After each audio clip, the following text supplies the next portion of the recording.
সত্য সনাতন ধর্মের মানুষরা সব এক মঞ্চে এক ছত্রছায়ায় নিয়ে আসার জন্য যা করণীয়, যা কিছু করা, সেটা আমরা করতে পারছি না, শুধু ধর্মহীন বলে, হৃদয়ে নোংরা আবর্জনা বলে। হৃদয়ে যে নোংরা যে আবর্জনা, সেটা হলো কি? আমি। সেটা কি? স্বার্থপরতা, সেটা পাপ, সেটা অধর্ম, সেটা নিজের ধর্ম সম্পর্কে সচেতনতার অভাব, নিজের ধর্ম সম্পর্কে না জানা, নিজেকে সেকুলার ভাবা। এটা সবচাইতে বড় জঘন্যতম অপরাধ। আমি সনাতনী, আমি হিন্দু, বিবেকানন্দের মতন আবার বলতে হবে, হ্যাঁ ঠিক, গর্ব করে বলো আমি হিন্দু। কামের পরিণাম দুঃখ, জানি আমরা, কাম থেকে দুঃখের জন্ম হয়। যদি কেউ কামুক হয় তবে তার নাম দুঃখ। কাম, ক্রোধ, লোভ, মোহ, মদ, মাৎসর্য, এই ষড়রিপু ভেতরের নোংরা, ভেতরের শত্রু, ভেতরের আবর্জনা, ভেতরের নোংরা, ভেতরের আগাছা, ভেতরের কুগাছা। অন্তরকে পরিচ্ছন্ন হতে দেয় না, পবিত্র হতে দেয় না, ধর্ম করতে দেয় না, কর্ম করতে দেয় না, সৎকর্ম করতে দেয় না, অকর্ম, বিকর্ম, কুকর্ম করায়। ধর্ম নাই, ধর্মহীন হয়ে গিয়েছি। যেখানে ধর্ম সেখানে মন লাগে না, যেখানে অধর্ম সেখানে মন লাগে। যেখানে পাপ সেখানে আনন্দ হয়, যেখানে পুণ্য সেখানে মাথা গলাই না, বুদ্ধি গলাই না। পুণ্য কর্ম দেখলে আমরা হাসি, মনে মনে ভাবি এইসব কি দরকার ছিল। পুণ্যকর্মের প্রতি আমাদের কোনো আগ্রহ নাই, সৎকর্মের প্রতি আগ্রহ নাই, অসৎকর্মে আগ্রহ অনেক বেশি। কেন? কারণ হলো ধর্ম নাই।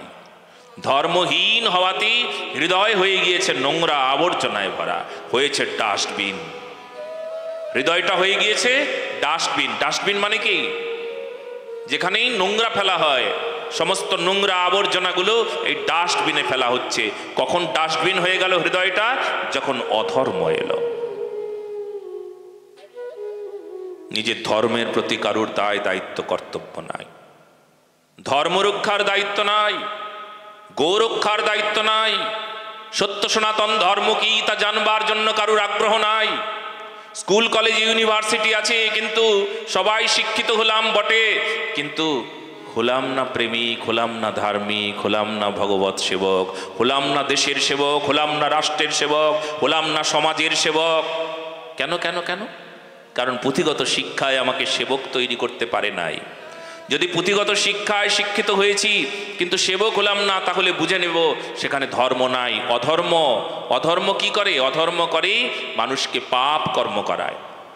শিক্ষিত হয়েছি, তাহলে কোনো একটা জায়গায় আমি পৌঁছে গিয়েছি, আমি চাকরিজীবী, আমি সরকারি কর্মচারী, আমি এই, আমি সেই, আমি একটা যোগ্য জায়গায় বসেছি, আমি একটা পদ মর্যাদায় আছি, আমি কোনো আধিকারিক, কিন্তু শিক্ষা আছে কিন্তু নৈতিকতা নাই, সত্য নাই, প্রেম নাই, আছে ভেতরে অধর্ম, পাপ ভরা।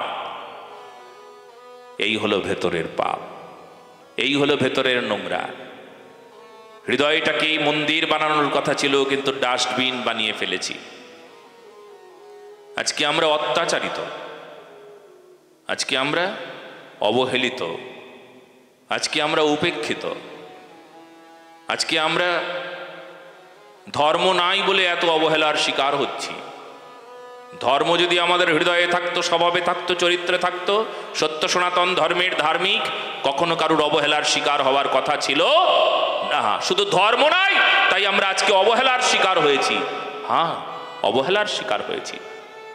এখনো বুঝবার সময় আশা সত্ত্বেও বুঝবার জন্য কোনো রকম আগ্রহ করি না।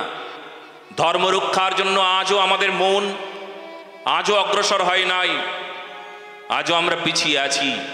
শুধু এটাই কারণ, নিজের স্বার্থ বুদ্ধিতে চলছি, শিক্ষিত হচ্ছি, পড়াশোনা করছি, আহার নিদ্রা মৈথুনে ডুবে যাচ্ছি, সন্তান উৎপাদন করছি, কিন্তু মানুষ হলাম না নিজেও।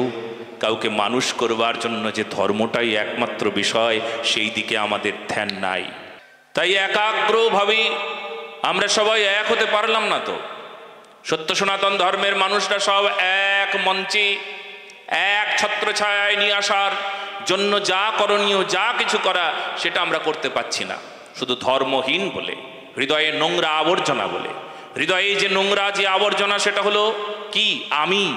সেটা কি? স্বার্থপরতা, সেটা পাপ, সেটা অধর্ম, সেটা নিজের ধর্ম সম্পর্কে সচেতনতার অভাব, নিজের ধর্ম সম্পর্কে না জানা, নিজেকে সেকুলার ভাবা, এটা সবচাইতে বড় জঘন্যতম অপরাধ।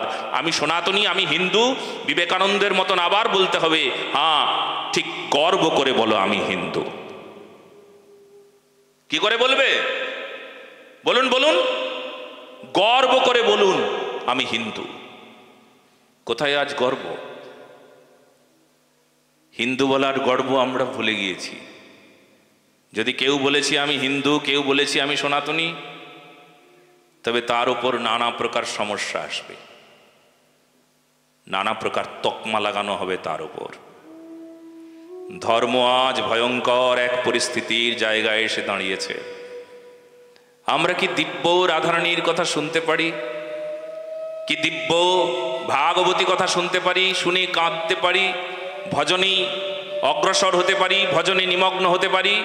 কিন্তু ধর্মই যদি না থাকে, আমাদের ধর্মই যদি করতে না দেওয়া হয়, তাহলে ধর্মের চরম পর্যায় হলো ভজনে নিমগ্ন হওয়া, সমাধিতে নিমগ্ন হওয়া, সমাধিস্থ হওয়া।